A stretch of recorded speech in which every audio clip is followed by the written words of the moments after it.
Welcome to the Global Peace Film Festival Lives Online Conversation 2021 Festival Edition. My name is Kelly Devine, the Artistic Director, and Nina Strike, the Executive Director. We will be joined by Allison Stewart in conversation about her film, which will be a part of the Global Peace Film Festival 2021, called All the World's a Stage. You will be able to see that in our in-person screening section, as well as our streaming festival. And the dates for the in-person section begin September 21st and run through September 26th. And the streaming portion of our festival begins September 27th and ends October 3rd. Please go to peacefilmfest.org for all the details and updates about the schedule and other events. And now let's welcome Allison Stewart. Hello, Allison. Thank you for joining us today. Hi, it's nice to be here. Hi, Allison. Let's start by tell us a little bit about the film. So, All the World's a Stage is about a theater company based in Orlando called Running Man Theater Company. And Running Man is very unique because it provides services to actors of all abilities. So specifically neurodivergent actors with autism and other neurodivergent conditions. The film specifically dives into the history and the foundation of Running Man about 10 years ago. And then its progression into what it is now, where it has become a larger organization that can provide more shows and more opportunities to individuals with autism and other neurodivergent issues. Well, this was a fascinating program, and I really enjoyed learning about it in watching your film, and I'm looking forward to other people learning about the great work done.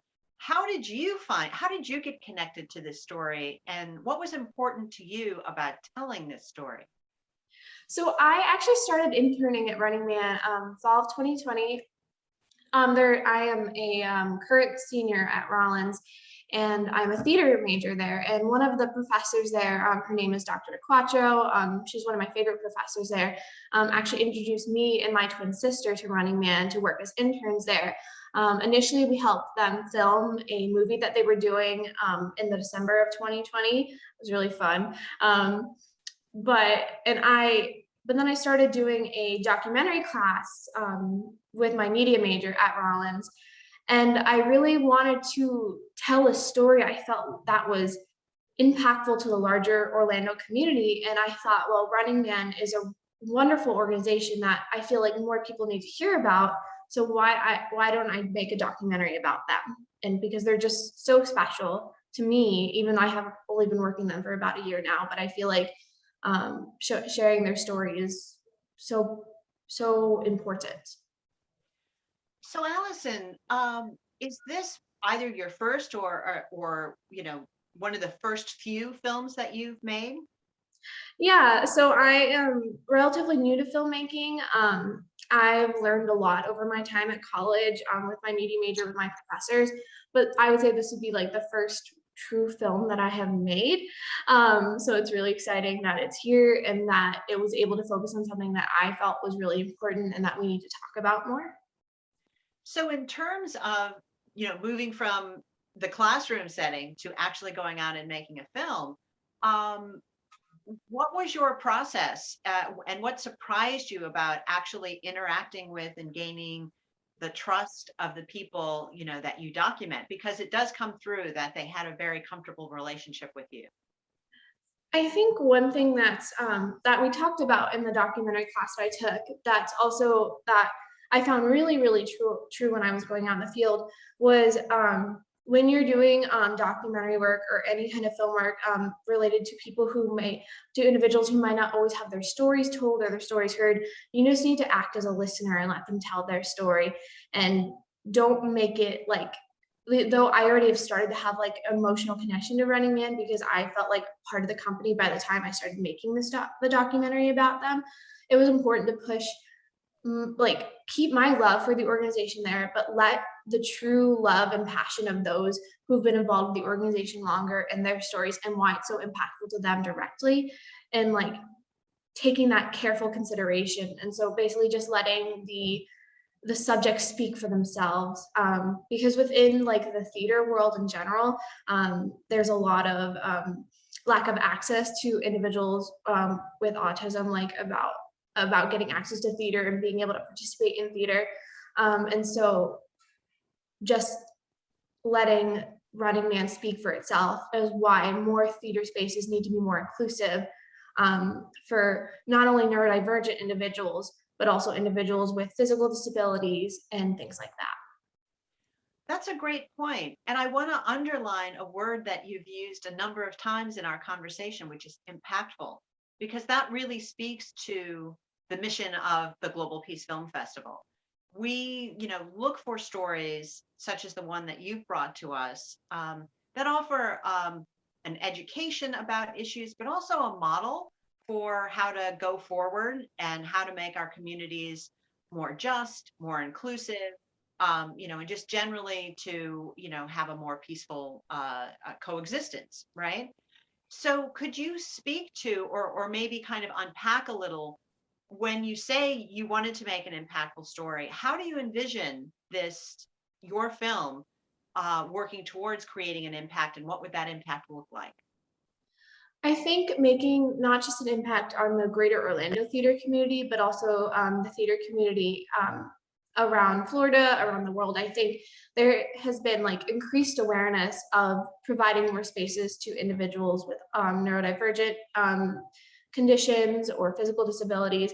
But I think telling their stories more, such as the film that I have made does, and like showing spaces that are inclusive, and that it is possible to create these spaces for the individuals, is more impactful than just, I mean, yes, being an advocate and talking is always really important, but I feel like, especially like I'm a very visual learner and like I need to see things.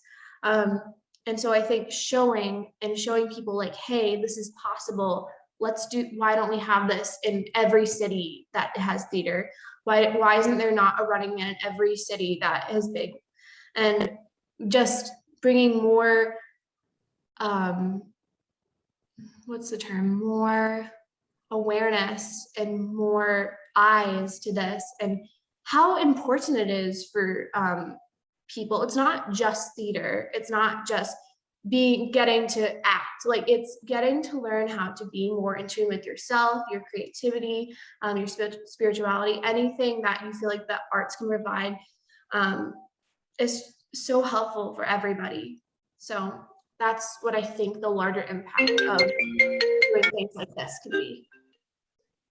Oh, fantastic. And to that end, are you reaching out? I mean, I know you're playing at festivals like the Global Peace Film Festival, but are you doing anything specifically to reach out to the network of local theaters and actors organizations in order to let them know about your film? I've actually I've gotten a connection with my old theater high school teacher. She runs her own theater company now, and she's been trying to bring in more programs that can cater to neurodivergent individuals. And so I was showing her this film, and so I was talking to her about it, and she really wants to help show this film around and make sure that, and as she starts her program, to show people that, yes, these kind of programs are important and can have an impact. I would love to reach on beyond her with it, obviously. So. Fantastic. So tell us what's next for you, and how can anybody watching this help you with that goal of further using this film? So I'm still currently working with Running Man as an intern. I will continue to film and do things for them, to support them and capture more of their projects for them. I'm currently working on a couple other projects that I started over the summer, that are unrelated to this film, of course, that are related to, again, providing theater as a space to individuals who normally wouldn't have the space to talk about in theater. So I'm currently working on that. Yeah, I'm not quite sure what to say beyond that. No, that's a lot. That's fantastic. And again, Allison, thank you so much for your film. I think it really is going to touch a lot of people and get a lot of people thinking, as you suggest, about including these people in, in theater programs. So I think we're going to check in with you to see the progress of this film over time, because I think there is a spark that people are going to hold on to. And if anyone listening would like to learn more about Running Man Theater, we have provided the website here. It's gooca.org/Running Man Theater. So please do check that out for more information and for ways to support their efforts. And again, please go to peacefilmfest.org to find out the schedule, ticketing information, and updates about upcoming events related to the September Global Peace Film Festival. In-person screenings begin September 21st through the 26th, and the virtual screenings begin September 27th through October 3rd. Thank you so much. We'll see you at the next Glow.